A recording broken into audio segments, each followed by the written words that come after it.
I am Philip Kotler, and I'm a professor of international marketing at the Kellogg School of Management, Northwestern University in the Chicago area. The CMO is a rather new name, too, now that it's been into place about 10, 15 years. Before that, we would call the person the vice president of marketing. And that person was really running a very small operation because it would be the sales force in a company that would be the big operation. And the CMO was taking care of a couple of things like generating leads, using research to find who might be new prospects, and also working with the advertising agency. Now that's changed considerably. The CMO today has so many functions to perform. As a matter of fact, is a very busy person who spends more than half of his or her time not even with marketing people under him or her, but with all the other departments, because marketing's not going to work if it's only done by marketing. So he or she will work close with the chief information officer, very close with the product development people, and close with the sales force, just to name a few. And close, maybe more reluctantly, with the chief financial officer, who often is saying, what are we going to get back for that investment in marketing research, advertising, and now this new spread of investing in digitalization and big data? What are we going to get back? Yes, it is very true that marketing is shifting from being largely a 1P function, which was promotion, to a 4P function, product, price, place, and promotion. But the biggest transformation is to go from the standard promotion to the digitalization. If you are going to be customer focused and customer driven, to understand the customer and the customer's journey, you need to capture a lot of information, and the internet is the beginning of that. Not only the internet, but the social media, because every customer is likely to be on Facebook or on Twitter or so on. And so the customer's journey, if you look at what we call the millennials, they're spending a lot of time in front of a screen. And the screen usually is the phone, the mobile. And so we are now at a stage in marketing where we can do what someone earlier called one-to-one marketing. In the past, we were doing mass marketing. We would show an ad for Coca-Cola and realize it was still an efficient way to do it, even if most people even didn't drink Coca-Cola. At least per person reached, it was worth spending money without knowing the people as individuals. Then we moved into segmentation. We said, well, maybe we should be addressing different groups with different messages for our product. And one person started to write a book called The One-to-One to Future, I guess, The One-to-One Future. Namely, we will reach a point where we can know so much about each customer as to give that customer the best enhancement, the best customer value designed for him or her. Now that is being made possible by the internet, by the social media, by big data. So we are urging companies to start collecting big data, but not just collecting it. It would be foolish to spend all that money collecting unless you can turn from the data to what we call insights. If you're not getting any insight, you might as well just do marketing research and the other things you've been doing. But if you have an insight, don't stop with the insight. That insight is going to help you make a better decision, hopefully. So what decision do you want to make having that insight? Make sure you implement the decision, and then learn and check the results. Are your sales higher in using that insight and operating on it or not?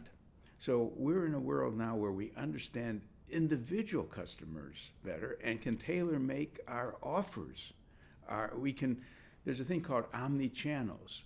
In other words, we want to know what does that customer use as media. and during the day, what is their journey, and what are the touch points in their journey that we can connect with. Marketing was highly technical and tactical for so many years, and it's still marketing's gift to be good at tactical work. But now we want marketers to move more toward the strategic practice and get involved in where the company is going, not just today, but in the next 3 to 5 years. In fact, that's a set of decisions used to be made by the CEO and his staff, the executive, the C-suite, we would call it. And then maybe they would be helped by a small department called a strategy department. Strategy departments are in and out now. We're not sure that anyone in strategy is going to have the answer for you. Maybe it's more going to come from a team that is working closely together with their mix of skills. So we are saying that the marketing CMO must be a member of the executive suite. I mean, I can't imagine doing a great job without marketing representing the voice of the customer as decisions are being made, and sometimes saying, it's a nice plan you're talking about, but the customers won't buy it. So that development is a very positive one. When most C-suites, they have a great respect for the head of manufacturing and for the head of information. We want them to have an equal feeling for what marketing can add to the strategy. Yeah, most people in a company are in a certain division of the company, and their whole interest is in moving up in that division. Sometimes they are being tracked for moving up in other functions as well, but their work is going to be judged in that division. Now, if I'm in such a division and I'm told to cooperate and collaborate with another group that will take time away from me doing great work within my division, I'm a little at risk. So what's in it for me to be so cooperative and collaborative with other departments? Where will I get the company to appreciate that I'm very good at collaboration and working together? And so I don't know if the company can do a rating of its employees and say, very good on running the work he or she is doing in their division, and very good in the work that person is doing as a collaborator. Maybe that's going to have to be added in judging the performance of the people in your company. It turns out that there's many areas in marketing that can be improved by digitalization. For example, there's a thing, we sometimes use the word marketing automation, where let's say you have to find out the best media mix for advertising. And maybe there's a way to develop a model that has in it parameters, and it has what we call a programmatic approach to selecting the best media. And maybe that it reaches a point where the media isn't even chosen by human choice, but by machine choice. That we have an algorithm that knows what the goals are, the objectives, and it puts together the best mix of some TV, some radio, some inserts, and so on and so forth. Well, we are at the beginning of this new world of digital media and methodology, but we're now moving into the Internet of Things, which means that many common appliances that we have, including our automobile and our refrigerator and so on, are going to have sensors. I can imagine my coming to my home and the door opens for me because of the sensor.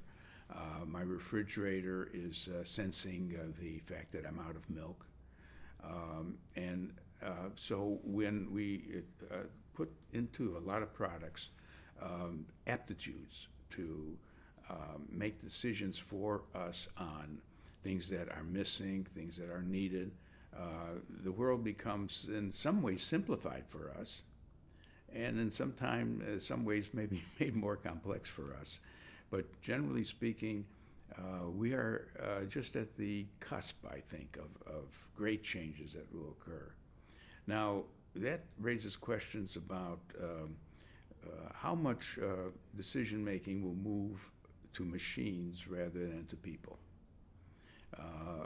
In different professions today, digitalization is changing jobs, and lawyers are not as busy as they used to be, because even searching cases and other things can be done much faster on a machine basis.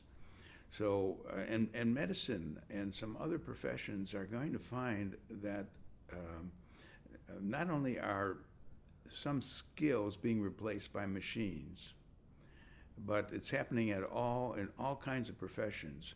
There's a very big question I've been raising in my new book, which is called Confronting Capitalism, subtitled Real Solutions to Problems of the Economy. And in that book, I have a chapter 4 on what will happen with automation of jobs. We're having in our factories, factories that now only need a worker and a dog to remind the worker to stay awake, and yet producing lots of product. So will we be able to create enough jobs for enough people? So there's very deep issues being raised by our ability to create machine-like solutions to problems that were solved by human decision makers in the past. Well, we do need more high-skilled people in several areas, even to make the algorithms.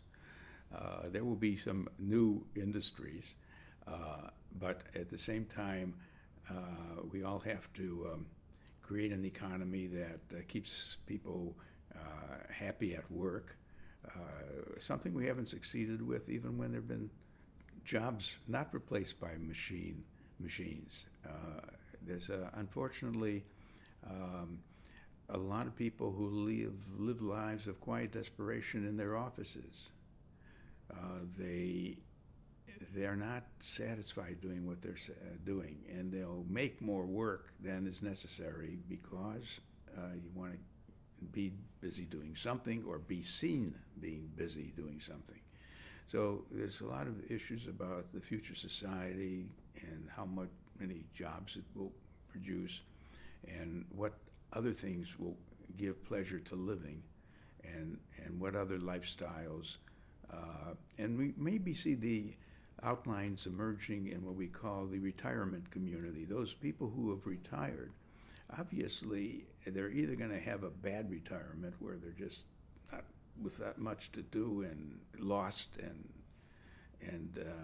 or we will find many people find so many things now to do that they couldn't do when they had to have a work life. I mean, they can go to the museums, they can listen to music, they can spend more time with friends and so on. So even if there's going to be more enforced retirement than normally desired, we hope that people didn't become so consumed by one type of thing they did all their life that they haven't ever allowed themselves to enjoy other things they could do as human beings.